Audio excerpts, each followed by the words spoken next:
We never stop hearing about how the internet's in the cloud, but really, it's in the ocean. About 300 undersea fiber optic cables are responsible for 99% of international data traffic. 99% of international data traffic. It's basically the same way we connect to each other in a single country, except underwater instead of underground. They transmit PewDiePie from Europe to America, and they connect stock traders in New York and London. And these cables, placed by private companies, are the backbone of the internet. But if you held one in your hand, it'd be no bigger than a soda can. There are just a few layers of protection from the water, including petroleum jelly. Yes, your internet is covered in Vaseline. They're vulnerable to earthquakes. At least a few times, confused sharks have bitten them. But many cables are beneath sea life because in some places they go as deep underwater as Mount Everest is high. Ships lower a plow that digs a tiny groove in the ocean floor, lay in the cable, and it's naturally buried by sand thanks to the ocean's current. And that process, it's both stunningly simple and mind-blowingly complex, is responsible for making the internet a truly global network. It's an idea that's audacious and crazy, and you think it has to be cutting edge, and it is, but it's also been going on for 157 years. Electric telegraphs have been around for a long time.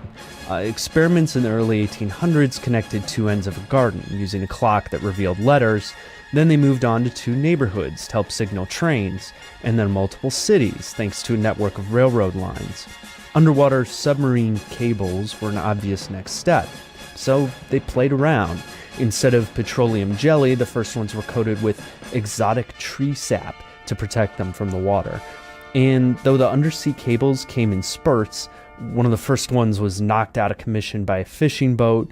By 1858, they reached around the Atlantic and across the world. And that's how it's kind of gone since. Laying cables that circle the Earth's oceans. The cables are unwound from the back of the ship, sink to the ocean floor, and the world is connected in speeds measured in milliseconds.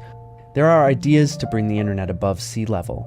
Along with cell phone towers, there's internet beamed from Facebook satellites to Africa and balloons lifted by Google. But for speedy international travel, undersea cables are still where companies like Facebook and Google place their bets.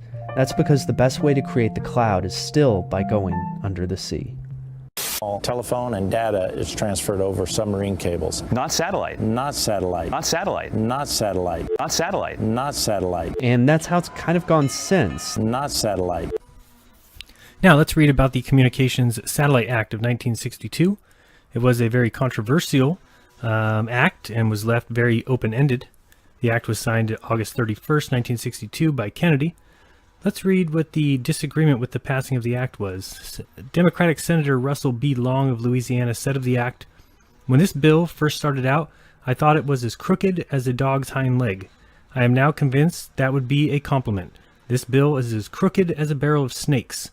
The American Telephone and Telegraph Company argued that using space for communications was just a modern representation of the submarine communications cables currently in use. AT&T proposed joint ownership of all the communication satellites with control based on the system facilities. Now, basically what this is saying is all these groups got together and said, let's all cheat people. Let's all screw people. You don't just get to screw them. We're all going to screw them. When we talk about the compromise that was taken in order for the legislation to pass, we see that the United States government, including the President, NASA, and the FCC, were all to maintain certain duties to monitor the communication satellites. The President was to observe every aspect of the development and operation of the satellite systems. He is also responsible for providing arrangements with foreign participation. NASA was designated as a technical advisor for the FCC and the Communications Corporation to the extent that would aid the nation. NASA was to receive reimbursement for the services it rendered. Now, let's give NASA more money. A little lower, we see comments on the act after passing. This is very important. The year after the act passed, President Lyndon B. Johnson reported to Congress that the act is progressing well in light of the complexities of the problem. Yet at this point, little had actually been accomplished. There had been no communication satellites launched, and only some research had been conducted to provide moving a path for moving forward. This was the only way a ship in distress could communicate before Marconi came on the scene in the late 19th century.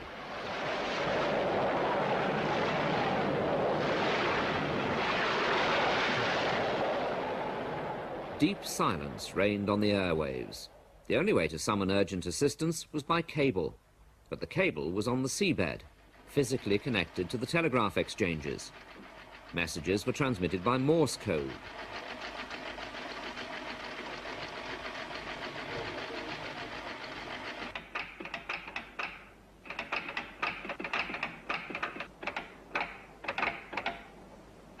In Morse, each letter is represented by a combination of dots and dashes, long and short electrical impulses. But within a few years, cable had a serious rival. The ancient university city of Bologna in Italy likes to boast of her highly charged atmosphere, just the place for inventors like Marconi, her most famous son. Even today, radio operators are known in Italy as Marconisti. From an early age, Marconi was fascinated by electricity. Working with leading researchers, he carefully built up the knowledge he needed for his inventions. He could never have done this with a conventional college education. His Irish mother brought her children up to speak English as well as Italian, and they were a musical family too. Guglielmo played the piano. While on holiday at the age of 20, he read an article on the experiments carried out by the German physicist Heinrich Hertz. This gave him a clear goal to aim at: the transmission of messages by means of electromagnetic waves. A spark jumps across the gap between two live wires. It emits electromagnetic radiation. This causes a second spark in the receiver. The radiation spreads out in all directions, like light waves. This phenomenon was at the heart of Hertz's research. At the same time, Alexander Popov in Russia was performing experiments on atmospheric electricity. He developed the rod antenna for use in his thunderstorm warning device. In France, Edouard Branly invented the coherer, a more efficient form of receiver. It consists of iron filings in a tube. They cohere when a signal is received, thus closing an electrical circuit. Marconi installed a tapper in this device to shake the filings apart again, preparing them for the next signal. With his goal now clear, Marconi worked like a man possessed at the top of his parents' villa.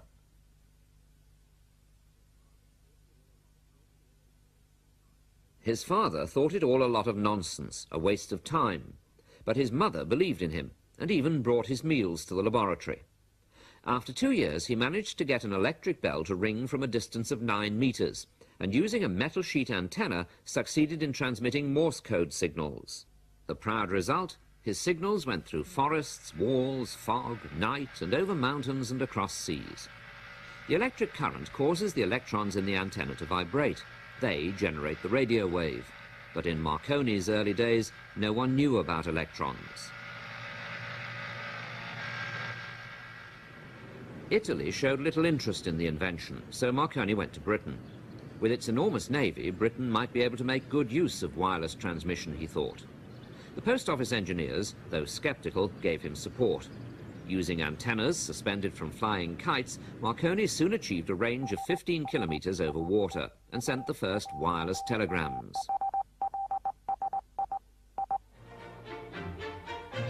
The King of Italy suddenly woke up and sent for the 24-year-old King of the Airwaves. A number of Italian warships were equipped with his apparatus.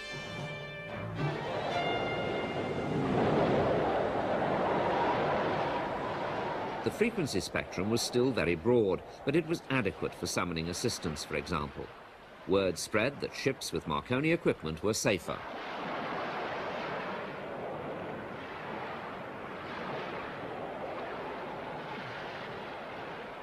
The most urgent problem was to find a way of filtering the actual message out of a jumble of waves. Steady improvements in the receivers, allowing accurate tuning, enabled transmitters and receivers to function more reliably. Alongside the equipment, Marconi also hired out the radio operator, an entirely new trade. He imposed one condition: messages could only be sent to his stations, an effective monopoly. Altogether, Marconi held 800 wireless telegraphy patents.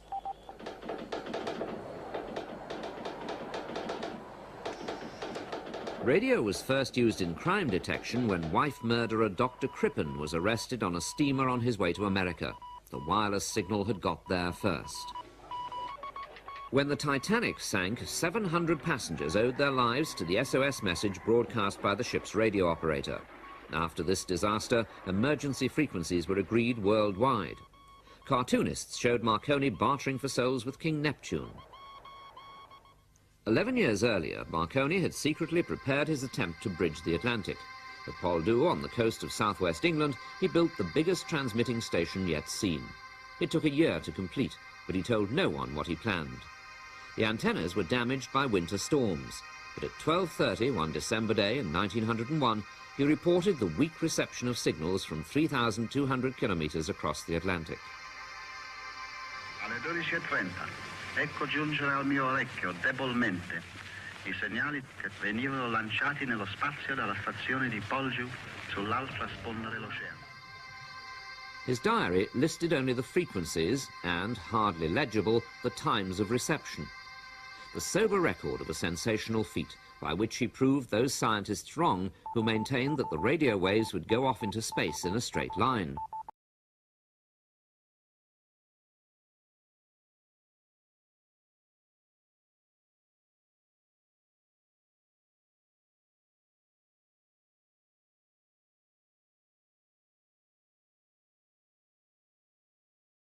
Conclude this point by saying that you've accepted that it was based on an assumption. Do you still maintain that position? Well, it's the standard model of the Sorry, world. the standard model has no scientific backing. It is an assumption, correct? Well, it's the standard model. Sorry, the standard model has no scientific evidence. You only assume a value of R. Correct, Mick? For crying out loud, man. Yeah. Right. Correct, Mick? For crying out loud, man. Yeah. Right. And so Marconi's vision of a worldwide radio network has come true. It's been called the quiet workhorse of space science, a means of transporting ambitious and hefty scientific experiments to the edge of space.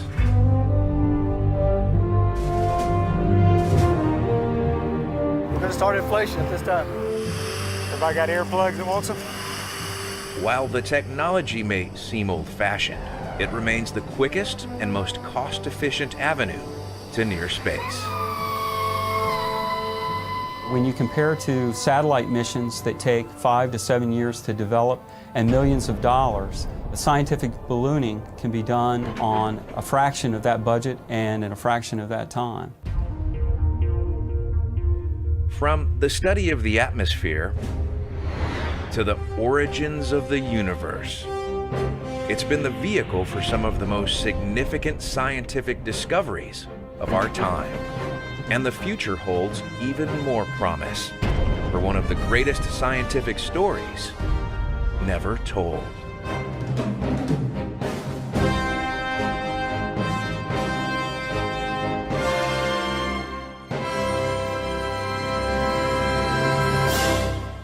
They can fly that 8,000-pound payload, the weight of 3 small cars, nearly 23 miles high, to an invisible ceiling where the atmosphere ends and space begins, and can stay there, riding upper atmospheric winds, for up to 6 weeks.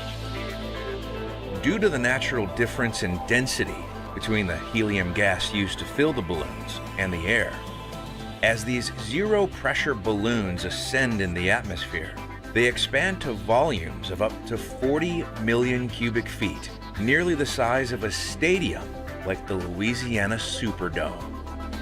But to launch those into space would take a very expensive launch vehicle. I mean, really, literally only $100 million for the launch. And whether we do these for, certainly 1/100th of that or less. And we can have greater access to space, more frequent flights of science, and in the end, the scientist gets their payload back. From New Mexico to Arctic Sweden, and Australia to the coldest and driest continent, Antarctica. The Columbia Scientific Balloon Facility launches 15 to 20 balloons a year over 4 to 5 campaigns. All right, guys, we're ready. Locations are typically dictated by science or longer data gathering air time. Any science that can be done above about 99.5% of the Earth's atmosphere, either looking up or looking down, can be done on balloons. The scientists using scientific balloons include some of the world's most seasoned researchers and university professors, even graduate students. The young scientists can design the experiment, build the experiment, fly the experiment, and analyze the data, go through all aspects of a space mission, which is not possible with our large space mission. And ballooning is a vehicle for world-class science. In the mid-1980s, an ozone hole was discovered over the Antarctic continent. The initial measurements were all made from scientific balloons. So, when you're at the FTP site, click here for the site description. So when you do, a text file comes up, and you can see right here, they tell you that all of the images in the archive use the underlying colored land images from the NASA Blue Marble dataset. Yep. So the Himawari is actually totally debunked right there. These aren't real pictures coming from a satellite in a geostationary orbit above the Earth getting snapped every 10 minutes and being beamed down for us to all ooh and ah over. They take the Blue Marble data set, which I'm sure you remember. They admitted years ago was a flat strip data pieced together by an artist named Rob Simon in Photoshop, because it had to be, right? But to move on, and then to just briefly show you how they generate a picture every 10 minutes with what appears to be accurate in current weather. This is basically what they do. Now, don't take my word for it, as I always say. Go check it out for yourself. Number one, they have already created and stored transparent images of the weather over the oceans using climate simulation software, which they openly admit right here that they've done climate simulations up to the year 2095. But it's actually the year 2100 on this FTP server folder, and here's one of the images.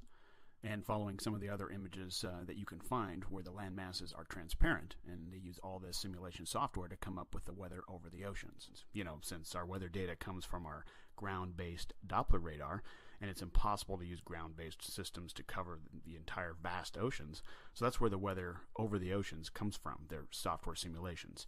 Number two, now for the weather over the land, the NOAA has supercomputers that take data coming in from all over the world, Doppler radar feeds, and crunch it all together and combine it with the weather simulation data over the oceans, so they come up with a complete composite weather quote-unquote map, which is then wrapped around a ball in their 3D modeling software programs, just like we've shown countless times in our previous episodes with the Earth and the planets, etc. So then what we get are composite images like this that are created in the 3D modeling software, the current Doppler weather data over land and the simulated weather over the oceans, and it looks like this. So this particular image is on the FTP server and is date and time stamped with October 11th, 2017 at 11:05 a.m. I just chose one randomly. Notice the image shows you the weather for the whole ball and not just part of the ball that is lit by the sun at this particular time. No Terminator line or anything like that, right? Okay, now here's the kicker. Go to the other file folder, which is the images that we get to see and are told are real pictures from space. But what they've simply done is taken the weather map picture of the whole ball they created and they superimpose it over the Blue Marble data set, just like they said they did. So what you can see here is the final version of what we're spoon-fed and told is a picture taken by the Himawari from space, like, 10 minutes ago. This is the image from the same date and time, October 11th, 2017 at 11:05 a.m. And you can see that the weather is exactly the same. Watch it closely. There's your weather map comprised of simulated and Doppler radar being used to complete a composite image. They do this with the Discover satellite too, the Epic camera from 1 million miles away, they tell us. Ridiculous. Okay. Now, also notice the final image has a Terminator line added in to try and make it look like a real picture from space, which drives a nail in the coffin of the Himawari because the weather data shows it over the whole ball completely.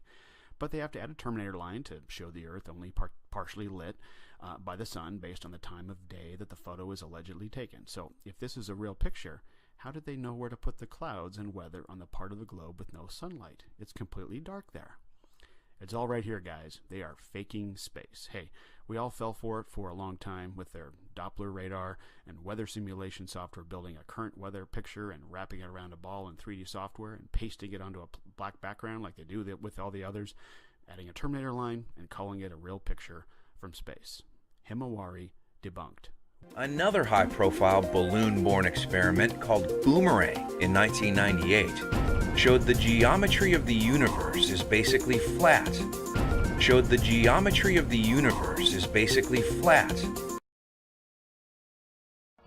In the end, the payload is recovered and returned to the science team to fly another day.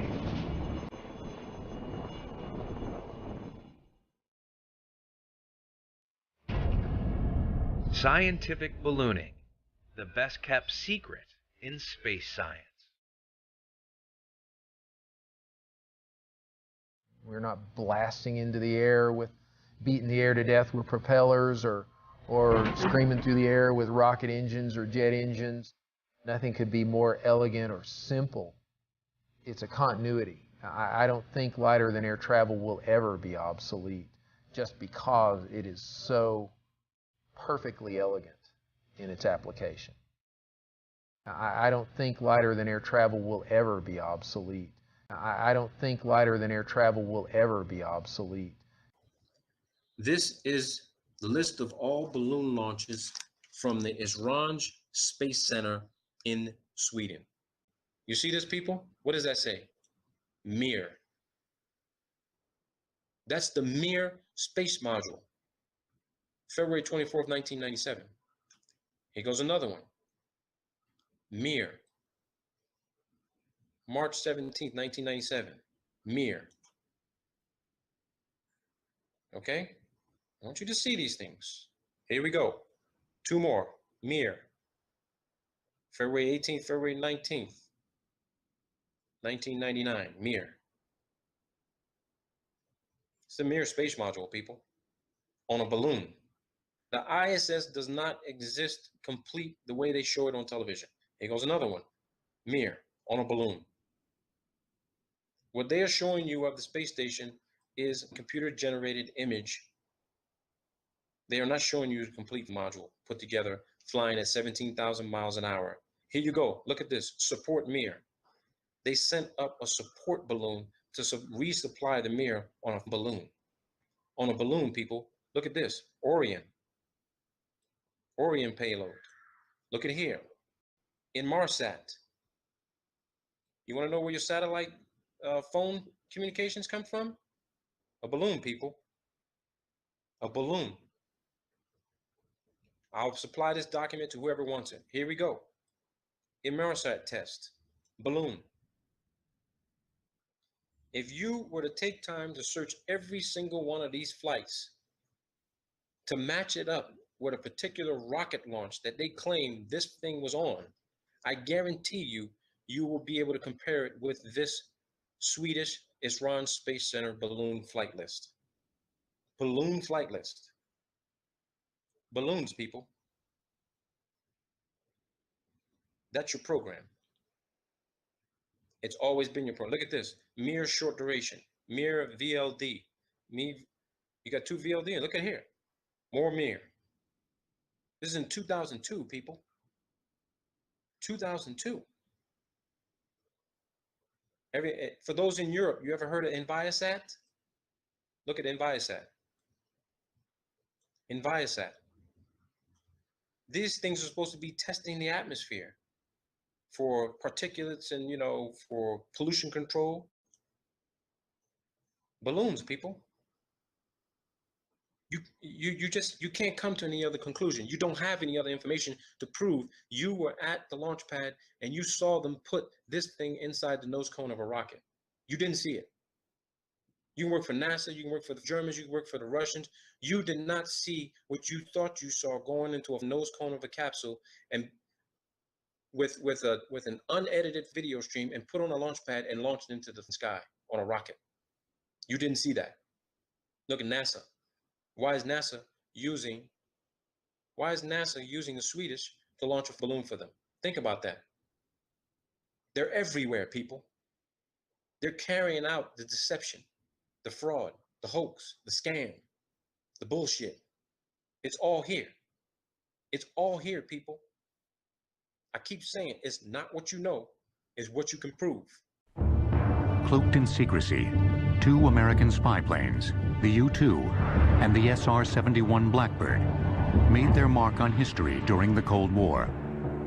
The U-2 was the first to become operational in 1956.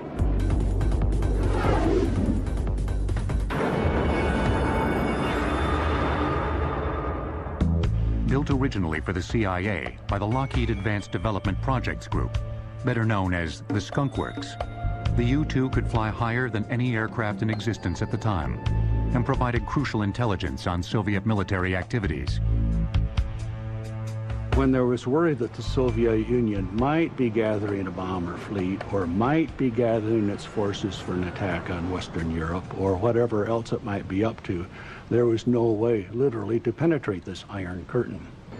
The U-2 operations really gave rise to some remarkable images. There was imagery brought back that showed Soviet fighters trying to climb and catch it, stalling, spinning out of control, falling to earth, other airplanes trying to do so-called pop-ups to get to altitude. Clearly, they knew we were there, but they were very frustrated at not being able to reach us with airplanes. The long, wide, straight wings of the U-2 gave the plane glider-like characteristics. And it would soar so far above the ground that even if the Soviet military detected it, they couldn't reach it with fighters or missiles. Or so it was believed, until May 1st, 1960. On that day, Francis Gary Powers was shot down by Soviet missiles as he took photos from 67,000 feet.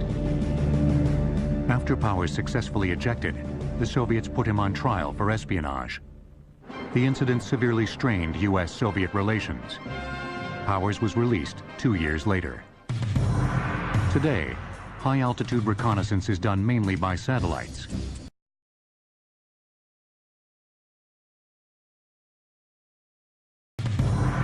Today, high-altitude reconnaissance is done mainly by satellites, but an updated version of the U-2 has provided battlefield intelligence in Bosnia, Kosovo, Afghanistan, and Iraq. It is also being used for high-altitude research projects by NASA and other civilian agencies. We do earth sciences. NASA has done it for 30 years or more, and that requires overflight over forest fires, over forests, desert, into the Arctic to check on the ozone layer, which NASA first discovered. We fly a bigger variant of the U-2, but we have 2 of them, and we fly them worldwide on various missions of those kinds. As effective and enduring as the U-2 has been, it wasn't enough to meet America's reconnaissance needs at the height of the Cold War. Once again, the Lockheed Skunk Works, headed by the legendary Kelly Johnson, was tapped to come up with something better. And in 1962, they outdid themselves.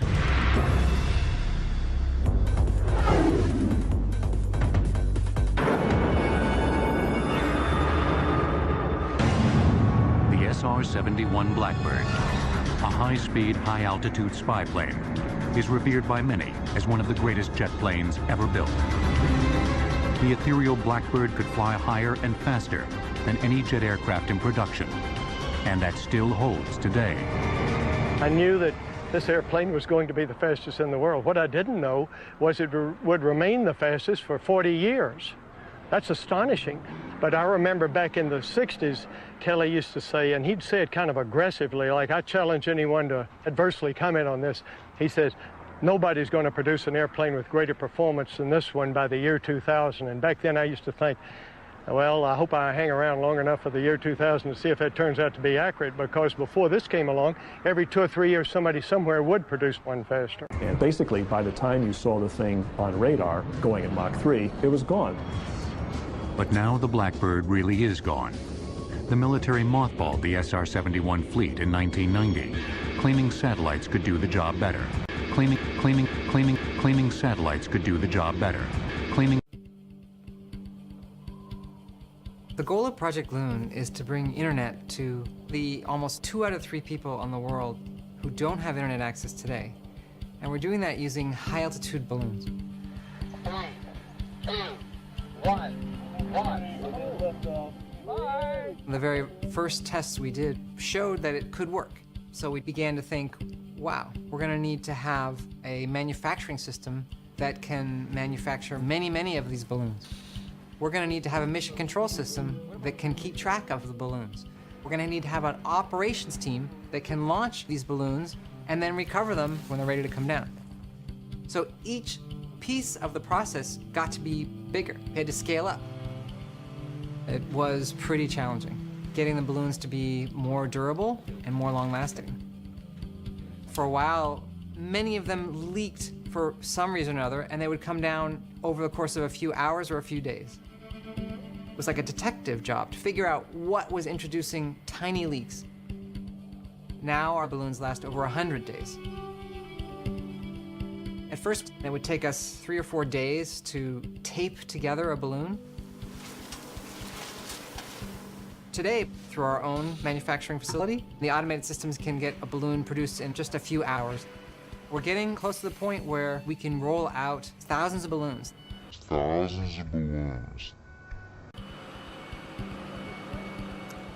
In the beginning, it was all we could do to launch 1 balloon a day.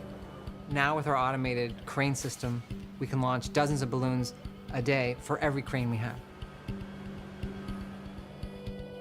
To steer 1 balloon, left or right, you actually go up or down. And that's because in the stratosphere, the wind goes slightly different direction at a different altitude. To provide continuous internet service, you're talking a complex choreography where thousands of balloons are being steered and programmed all in an automated fashion, so another balloon is coming just at the right time to take its place of the one that left. Our mission control system allows us to track every balloon and lets us optimally position the balloons to provide coverage exactly where the people needing internet coverage are. We can track the location and projected trajectory of every balloon from the moment we launch it, on the way up till it reaches altitude, from the time we decide it's ready to bring it down, all the way down the descent till a spot on the ground. With our system, we use LTE, which is a common protocol that most of the telcos around the world use. So anyone with a smartphone anywhere in the world will be able to get internet access. One of the key things we do is we partner with the local telco in every country. In New Zealand, we're partnering with Vodafone. We like to think of ourselves as being very innovative in Vodafone New Zealand, so we thought this was a great partnership. Project Loon allows cell phone companies and internet providers to provide an internet to communities that don't have it. Ultimately, the goal of any internet service provider is to have 100% geographic coverage and all the capacity and speed that people expect. Project Loon will help deliver that. If you look at the system today, it's amazing how much more advanced it is, from being 10 times higher data rate to the balloons lasting over 10 times as long, to the steerability of the balloons, We've flown in the tropics, we've flown in the Arctic regions. The technology is working. We're getting close to the point where we can bring the internet to people around the world.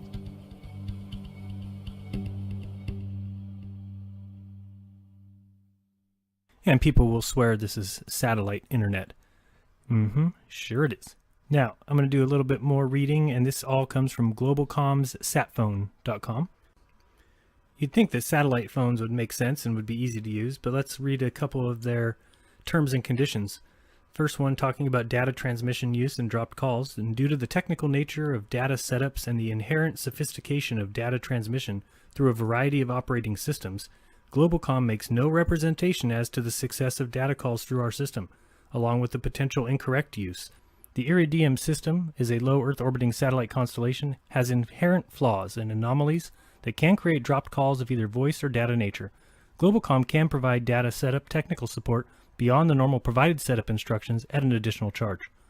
Now let's read about their limitation of liability, in case you find out that satellites don't exist. Among other things, it says the satellite services provided by the provider may be temporarily interrupted, delayed, or otherwise limited, and is not available everywhere in the world. Imagine that. Globalcom shall have no liability or credit due for interrupted service unless caused by our gross negligence. They shall not be liable for acts or omissions or from other carriers, equipment failures or modifications, acts of God, strikes, government actions, or causes beyond their reasonable control.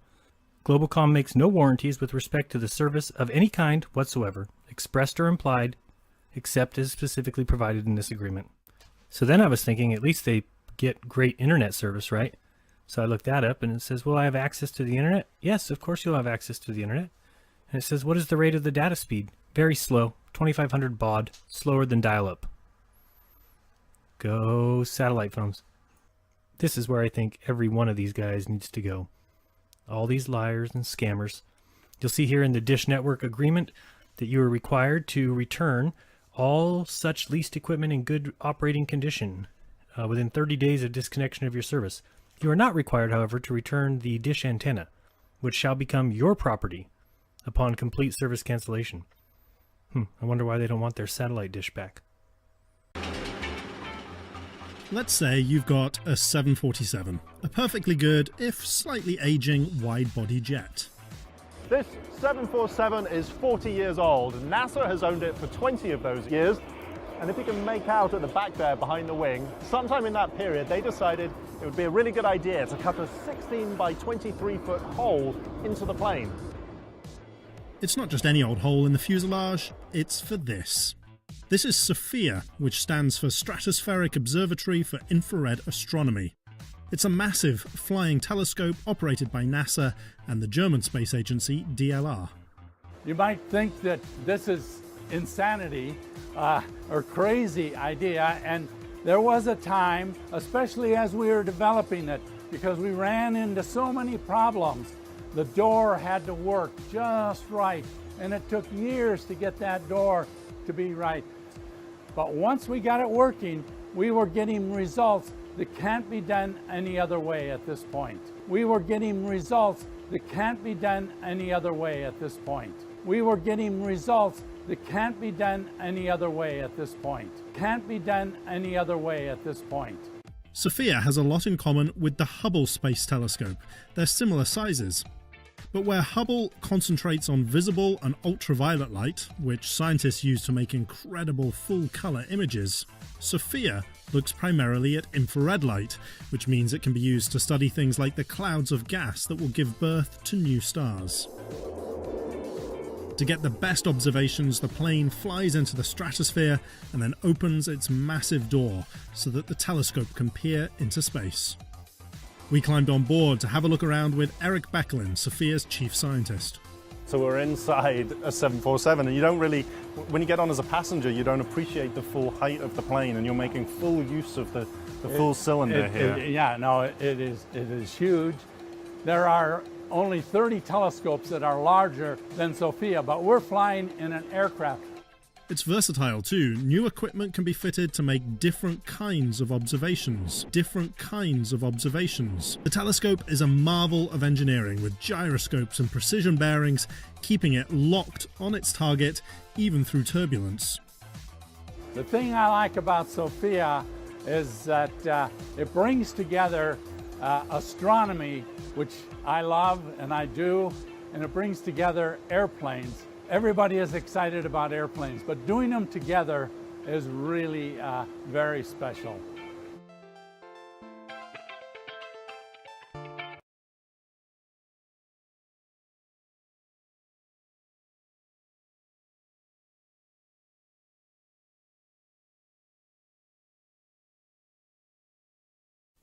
Hello, my name is Jack Schlant. In this quick 2-minute video, I'm going to give an overview of electrodynamic tethers.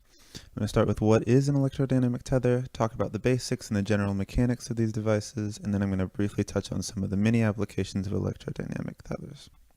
Okay, so electrodynamic tethers are a type of space tether that takes advantage of a planet's magnetic field to generate a current and drive some resistive load. In the diagram, we can see a simple model of an EDT. The tether itself is just a very long conducting wire, usually on the order of several kilometers in length. And it's attached to some sort of space vessel, usually a satellite. And the basic principle is that electrons are collected from the upper atmosphere of Earth, in this case, onto the bare conducting tether and then forced down through the wire by the virtue of the direction of Earth's magnetic field. and they travel down through the wire and eventually get expelled as free electrons again at the emitter. Thus, we have an electric potential generated across the tether, which can be as large as hundreds or thousands of kilowatts for sophisticated designs, and produced at a pretty low cost.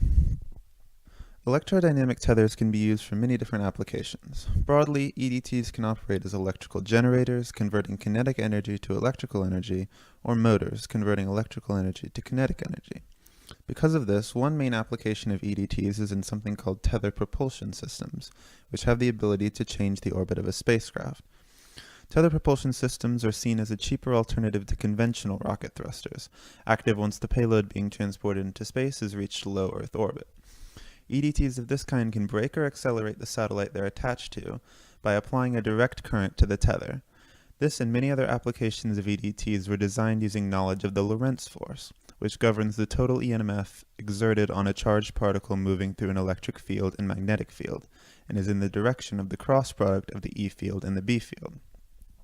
EDTs have a long list of both current and potential future applications. We touched on the first three in this list: power generation, electrodynamic thrusters, and altitude stabilization. It also can be used in the fields of radiation shielding, communication antennae, low-gravity laboratory simulations, and space transfer vehicle launch. In the scope of scientific knowledge, EDTs and space tethers in general are a relatively new field of research. Though EDTs have been successfully demonstrated in several space missions, notably the TSS-1, TSS-1R, and Plasma Motor Generator missions. TSS just stands for Tethered Space Station. There is much about EDTs that remains to be optimized and implemented to full potential. Well, that's pretty neat. I mean, NASA uses electromagnets and this track to help them develop new ways to propel a spacecraft into orbit. And you know what? NASA's also using electricity, magnetism, and tethers to help them propel spacecraft already in orbit. Wait, you said tethers, like tetherball, with the pole and the rope attached to the ball? Absolutely. Some other examples of tethers besides tetherball are the elastic string that keeps a paddle ball on a paddle, a fishing line that keeps the fish on a pole, and even a leash that keeps a dog close to its owner. Maybe you can think of some more examples. NASA's latest space adventure has gone horribly wrong in Central Australia. A giant helium balloon and its state-of-the-art cargo has crashed on takeoff, smashing into cars and sending onlookers running for their lives. Anna Henderson reports. As the giant helium balloon was launched into the air, its precious cargo became a high-speed projectile. Unexpected strong winds pushed the 2-ton platform of scientific instruments off course and onto a path of destruction. Maybe you can think of some more examples. You know, NASA has been using tethers and conducting experiments in space for years. I'd say goodbye for her. She's going to get burned. You're right.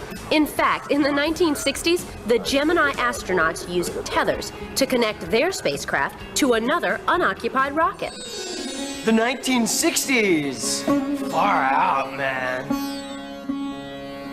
What?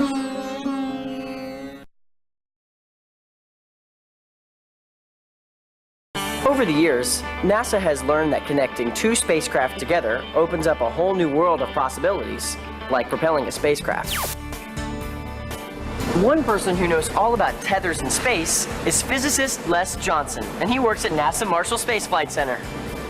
Thanks, Van. We're testing a new kind of propulsion system for space that doesn't need any rocket engines or fuel. Instead, it'll use the Earth's magnetic field to help push or pull on the spacecraft. All magnetic objects form invisible lines of force that extend between the poles of the object. A magnetic field is the space around a magnet where you feel its force. Magnetic field lines extend and radiate between the Earth's north and south poles and between the poles of the magnet. Basically, the Earth's magnetic field works with a special type of wire or conductor called an electrodynamic tether to push or pull on the object. The electrons that make up the electric current flowing through the conductor will experience a force when they move through a magnetic field like the Earth's. Since they're trapped in the conducting wire tether, the force will be applied to the tether and whatever is attached to it. Depending upon the direction in which the current is flowing, this force can be a push or a pull, either lowering or raising a spacecraft's orbit.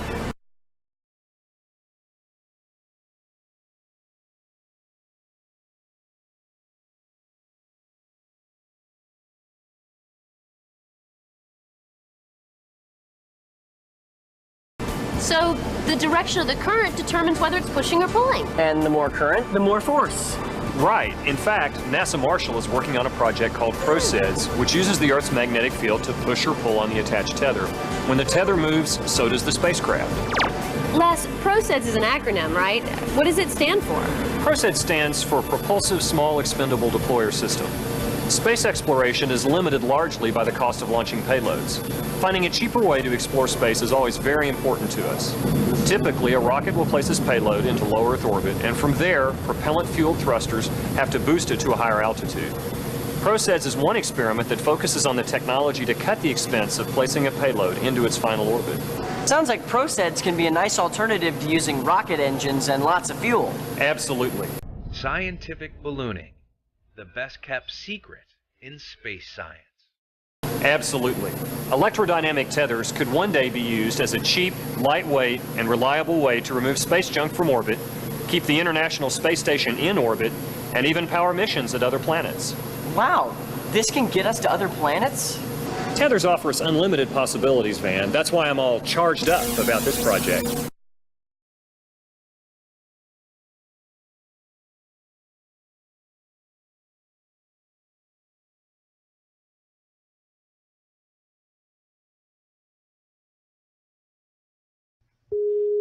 Thank you for calling NASA Goddard Space Flight Center, located on Greenbelt Road in Greenbelt, Maryland, 20771. Please select one of the following. For directions to the center, press 1. For departmental directory, press 2. For NASA employee directory, press 3. Spell the last and first name, then press pound. For Q, press 7. For Z, press 9. For help, press 0. So they're asking me to spell the last name. Let's spell.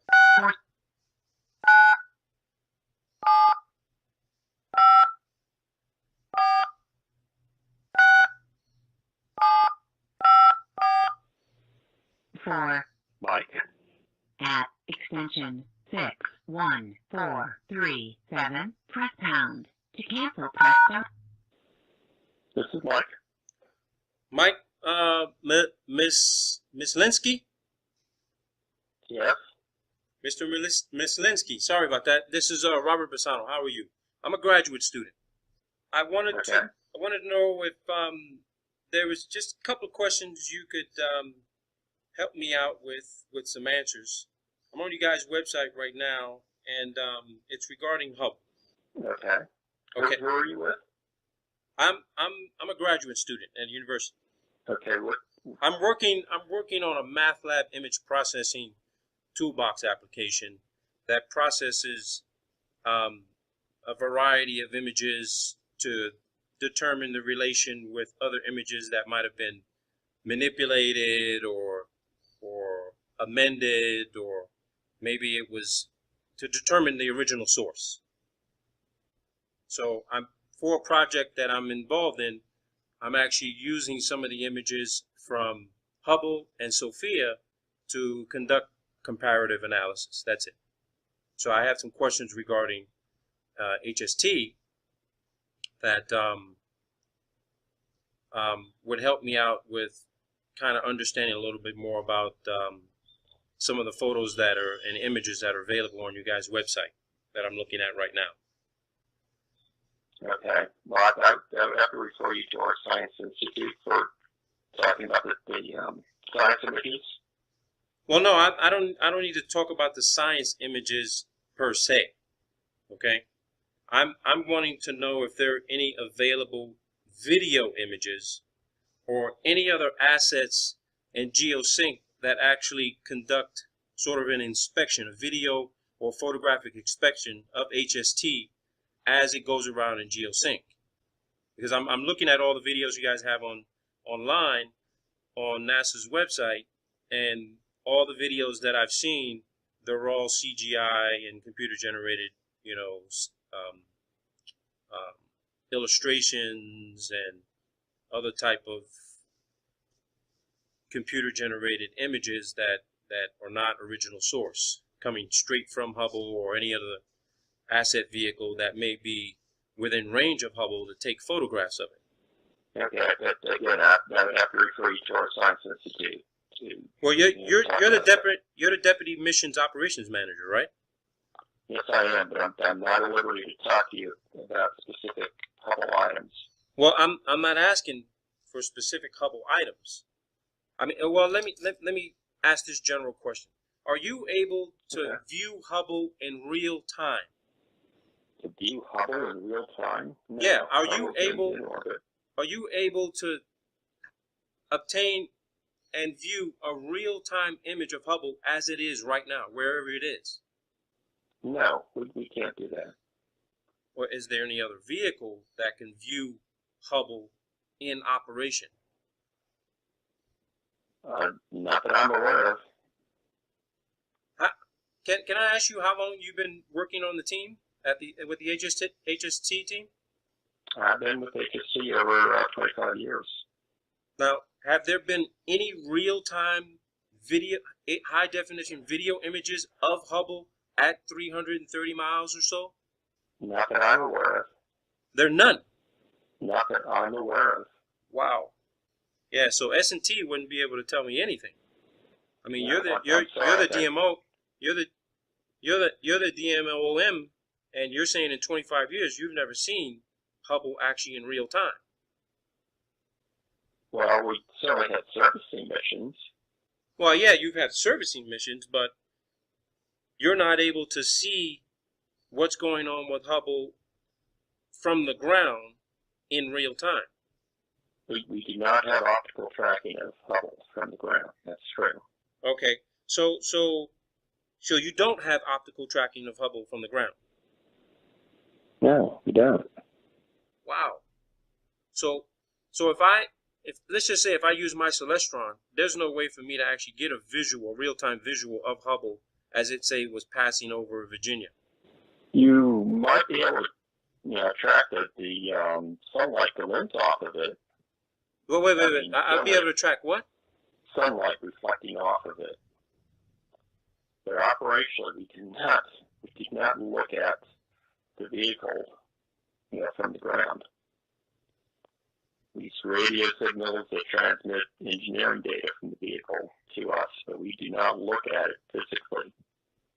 Okay, when STS missions or any other mission goes up to service Hubble, well, I mean, the last time Hubble was serviced was the last shuttle mission, right?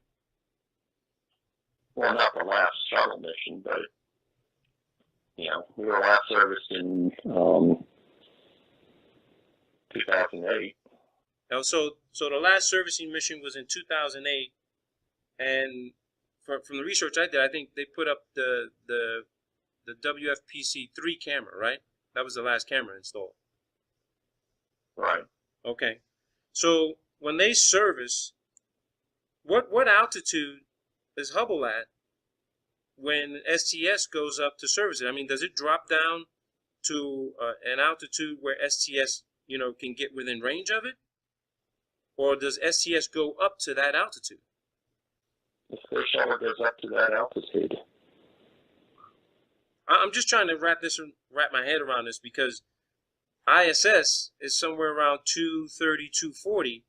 Hubble's supposed to be almost 100 miles above ISS. But I've never seen any video from servicing where any STS mission has gone that far out above ISS. I mean, I know we have geosync out there, way above that, but I've never seen that.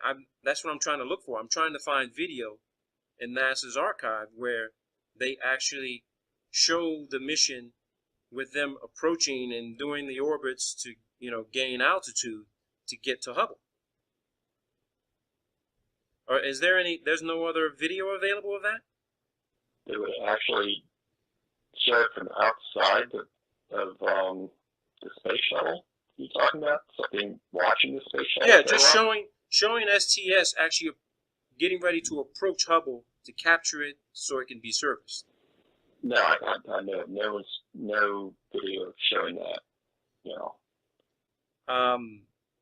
I'm still trying to figure out the math on how much fuel. Was there more than 93 or 95% fuel required to get 25,000 pound telescope up in geosync? Are you talking about the fuel on the space shuttle? Yeah, I mean when HST launched, they actually took us to the highest altitude possible that they could achieve. And what was that? With the space shuttle. Pardon? What was that? What was that altitude? Oh, I'd have to look that up. I don't know that number offhand. Because I looked at about a dozen videos with telemetry data, and I always see STS separate from the main fuel tank at around 350,000 feet, and then it continues on, accelerating and gaining velocity, so it could get at terminal velocity of around 17,000. But then from there, I've never seen any other footage where STS is gone higher than ISS. Well, it's certainly, like you said, we're about 100 miles above ISS. Yeah, it's about 100. Now, let me. The one critical question I want to ask is this: are you familiar with the Federation Aeronautique Internationale database, the FAI.org? No, I'm not. Okay. No, I'm not. Well, I am, and NASA is actually a member of FAI. Every single, I wouldn't say every single STS mission, but I'd say about 2/3 of the STS missions, specifically the servicing missions for HST, are in this database. It's FAI.org. Federation Aeronautique Internationale. When I put in the data for STS-31 on April 24th, 1990, nothing comes up. So I decided to use some other search query factors. I put in the crew members' names. Nothing comes up. I put in the STS mission number. Nothing comes up. So then I decided, okay, this falls under another category, and they have a list of category that describe, one or more astronauts traveling to a celestial body, one or more astronauts, the amount of time they spent in space, so on and so forth, durations. So I decided to click on the selection that says greatest mass lifted to greatest altitude. Okay? So I automatically and logically assumed that, STS was one of the greatest mass, if not the greatest mass lifted to greatest altitude of 330 miles. And there's nothing in the database. So over a period of 4 months, I kept checking the database. And FAI actually they shut down the website and then updated their database. And I'm not sure if this was direct, but I had sent them an email saying, I'm looking for this particular mission on this particular date. Here goes the data. Is there a possibility that you have a problem updating your database? Could you please let me know or correct this? So a few days later, the website went down and it came back up. So I went searching for the data again. Now, I'm making a weekly habit of doing this. Checking, because maybe it's just some sort of database entry error that's common in just about every single local, national, international database with that type of error that may occur where maybe I'm not using the right search criteria. So I sent FAI.org an email asking them, could you please let me know if I'm not looking at this the right way, could you locate this information in your database? They sent me back an email telling me, no, this was not registered in our database. No one filed an application for this to be put into the record book. So the conclusion I'm coming to is this. Is there a reason why NASA didn't put HST in the record books, but they put every servicing mission in the record books? Because every servicing mission is listed, but STS-31 on April 24, 1990 is not listed.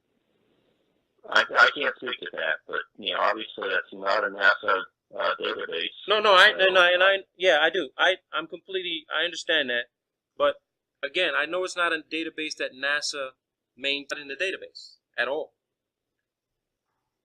So I please forgive me for saying this.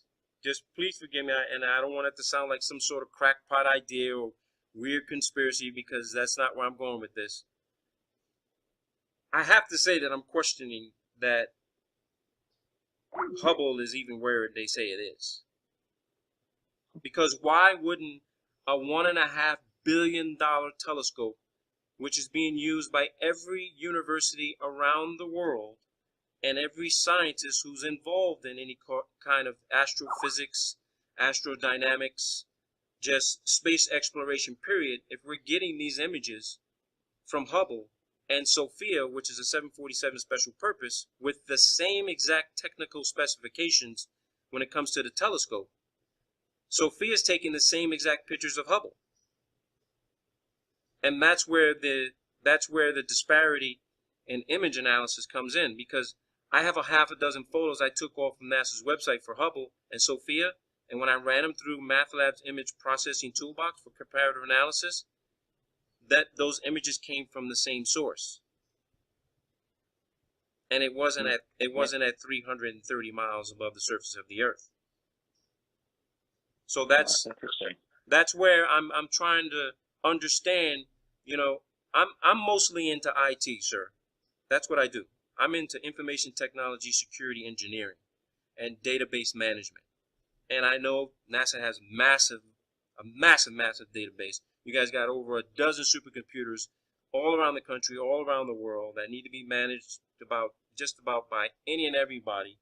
And their tasks are solely to keep the systems up to date and make sure they're operating efficiently and effectively, so that you can be able to go to your computer terminal and type up a query, and that information comes up literally in a nanosecond. That's how readily available it is. So my problem right now is that it makes no sense to me and why STS-31 is not in the database. And you confirm that you've worked for them for 25 years, and nobody sitting at Goddard who's on the Hubble team has ever seen Hubble in real time conducting any operations on the ground that could have been shot from another satellite asset with a high definition camera and imaging to take a picture of Hubble. Why would you expect anybody to do that? Well, I'm going to explain to you why. Because I used to be in the military, intelligence, surveillance, and reconnaissance. You don't send out a drone or an ROV and not have cameras on it so that you can track where it's going and where it's at and what might come in contact with it to interfere with its operations. And just to be honest with you, if, paying my taxes, $1.5 billion, I'd want to keep an eye on that asset. Not just from signal and telemetry data, but I also, in the year, in the 21st century, I need to have eyes on when I need to have eyes on, just in case something went wrong. Well, if something goes wrong, it wouldn't be something external necessarily. No, that's not. I wouldn't say that that's so, because I know of at least a few events where Hubble had to be retasked because it had to avoid collision with something else that was up there. Well, you're misinformed then. Well, I can't be misinformed if the data actually came from NASA. Could you point me to where it says that Hubble was actually retasked because of some external, I'll call it a threat, or external, object? No, I mean, it had to be flipped around. It had to be maneuvered to go to either go to a higher altitude or change its trajectory because there was something up there that might have collided with another satellite from another country. Well, you are sadly misinformed then. Okay. Because Hubble doesn't even have a propulsion system, so it can't possibly change its orbit by itself. So how does it move position? I suggest that you build up a little bit more on. No, I mean, I have the data right up in front of me. I mean, it's right on your website. It's right here, spacecraft and instruments. I'm looking, it's right on the left-hand side. It says what the Hubble's capabilities are, how it maneuvers, how it changes direction. That's just rotating the vehicle. That is not changing altitude. That is not changing trajectory. That is not changing orbit. Okay. That is just changing its orientation. So you're saying that Hubble actually stays at the same altitude through every orbit, and it doesn't decay in altitude. It doesn't lose altitude. It loses altitude because of atmospheric drag. Okay, so when it loses out, so over 20 years at 330 miles, we do the mathematics, ISS loses somewhere between 1.5 to 2 miles every 3 to 5 minutes.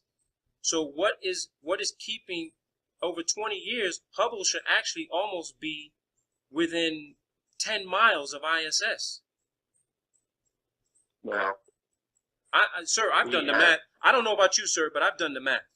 At 340 miles, that's what's on your website, 15 orbits a day, Hubble should actually be nearly within 10 miles of ISS if ISS is actually at somewhere around 220, 245 miles. That's the stated standard data. I've actually seen data on NASA's website. It's clear as day. I can send you the information where actually ISS has gone from 245 miles to 190 miles above the surface of the Earth. And then it jumped. And then they fired whatever thrusters or whatever to put it back up into its normal geosync orbit at low Earth altitude elliptical orbit. So if you're saying, I'm not disagreeing. Yes, Hubble is losing altitude.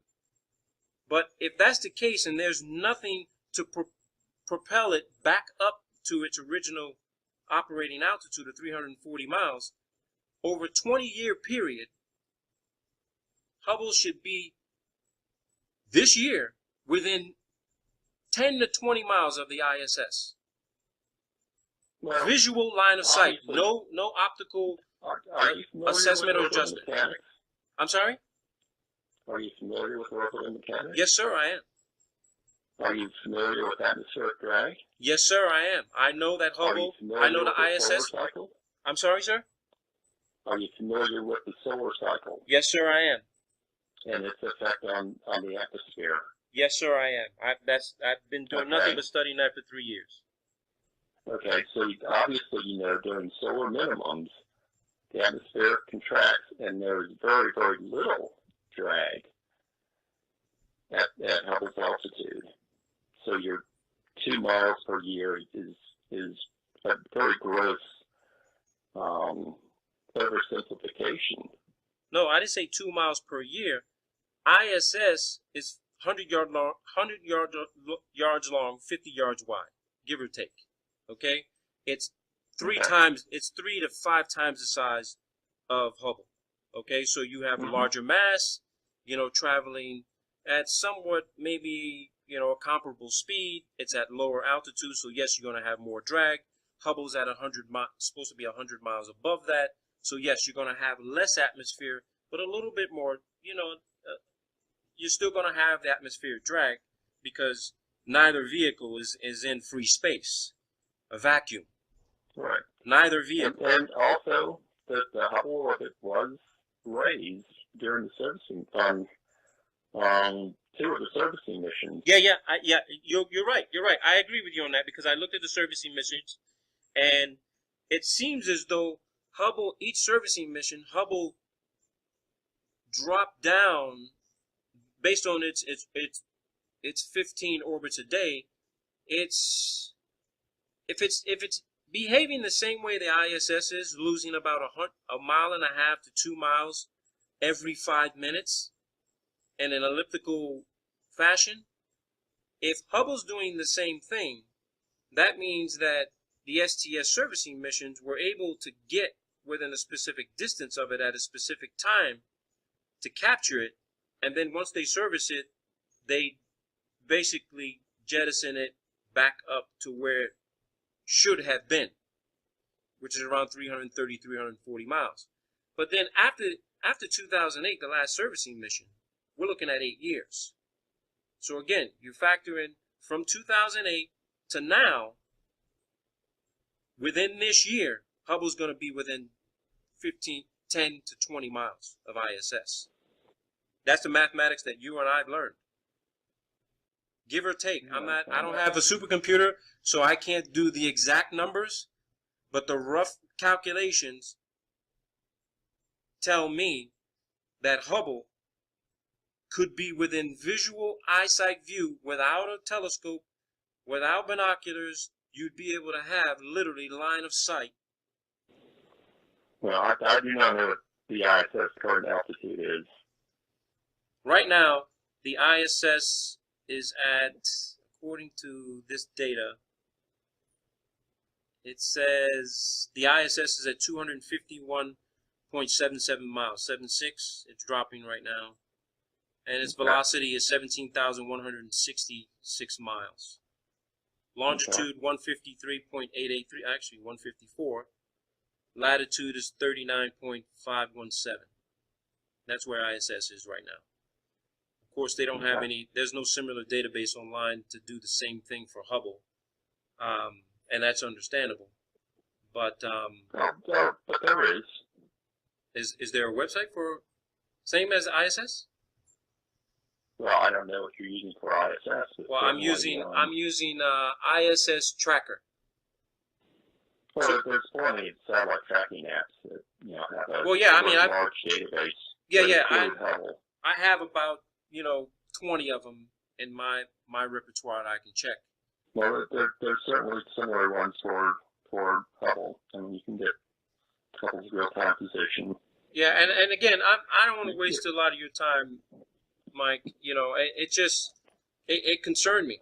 I'm going to be honest with you. It really concerned me that HST was not in an international database, but the servicing missions are. Trying to get an understanding. And Hubble is continuing to baffle me. Right now, they're showing the Hubble at the latitude is 20. What's the elevation? The altitude is 542 kilometers. Yeah, okay, sounds about right. So, but it's a software database, and I can tell you here right now, as a CUDA and GPU programmer and developer, I could create the same thing in a week to mirror this, and it wouldn't need to be real. It'd literally show a picture of me in a little Superman cape, saying, "Hey, this is where I am. I got my hands on.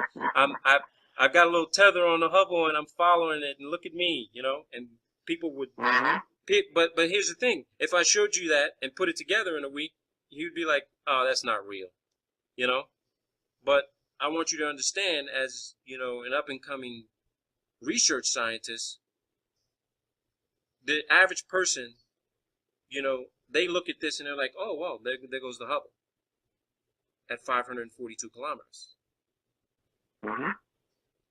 But you show them something they don't know. They don't have even a basic or foundation understanding of how software development, programming, and computer graphic generated images, and how you can actually program something to be in the sky that's really not there. All right. Yeah. So Hollywood does it all the time. No, I know. Yeah. I mean, I've actually taken advantage of you guys' software vault, where I can go online and download a lot of the software applications that's available for the technology transfer program. So, it's just one of those things to where I would like to know if it's possible, if anyone I could speak to who's responsible for submitting the information to FAI, to see if maybe there was just an oversight or if it's a mistake. And I hate to say this, that maybe you've been sitting there for 25 years and there's what you think is up there is really not there, and it's actually the photos are being taken by Sophia, which is at 45,000 feet on a 747. Sophia hasn't been flying nearly as long.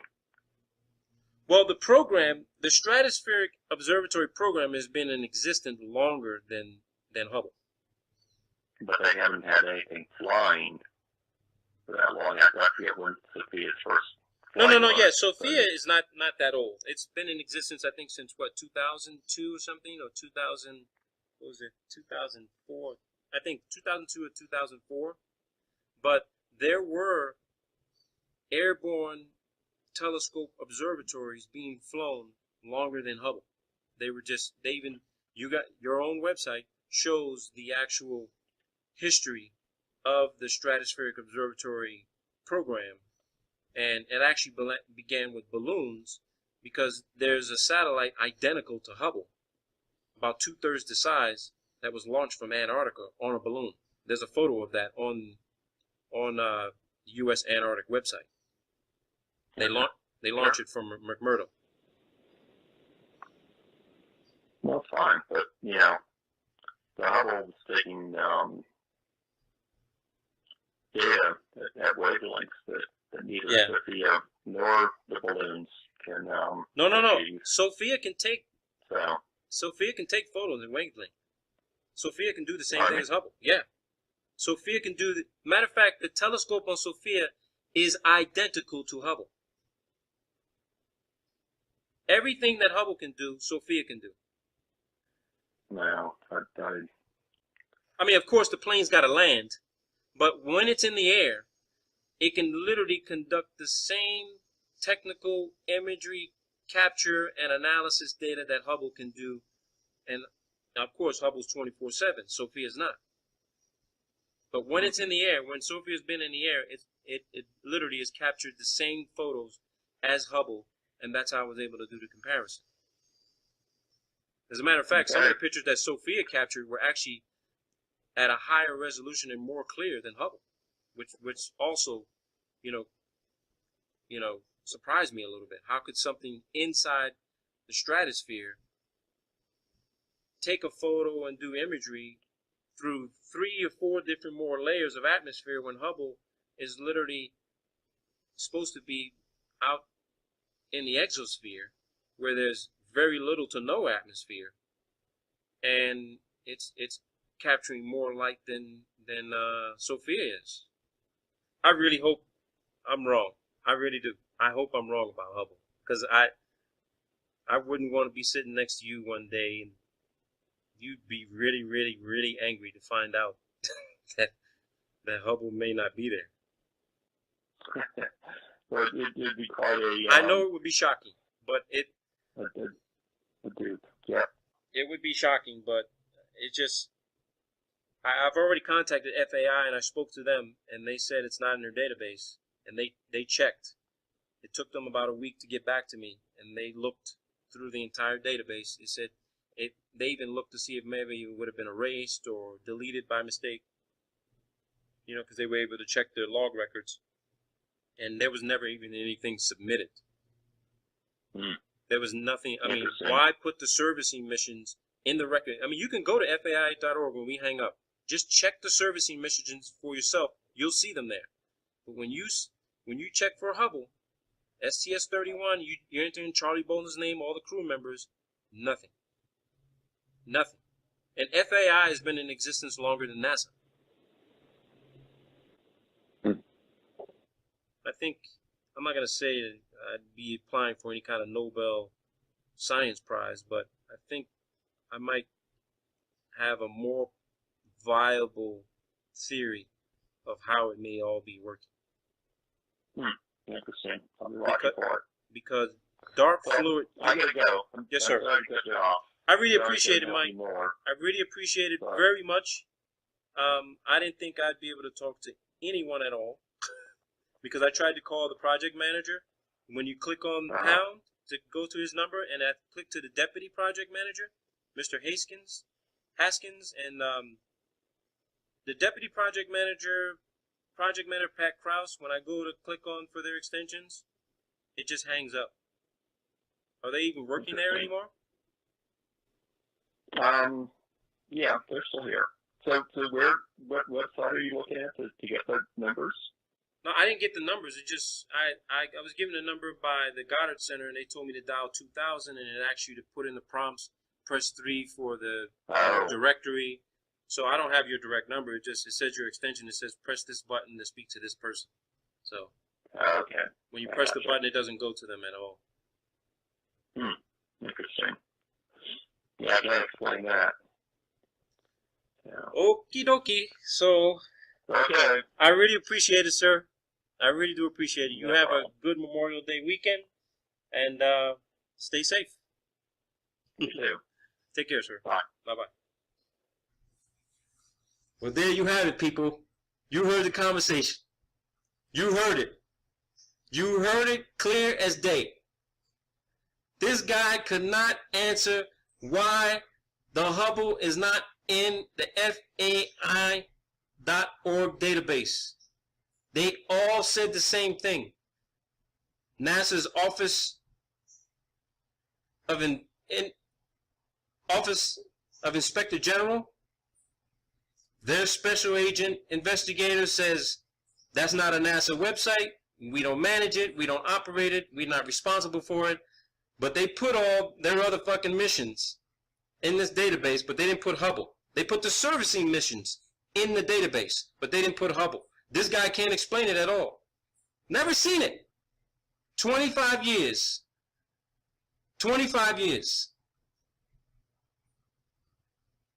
And now he's thinking, man, I just talked to this guy.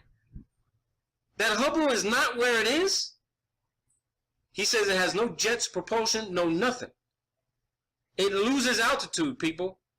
It's been losing altitude since 2008. That's NASA for you people. You know my motto. It's not what you know.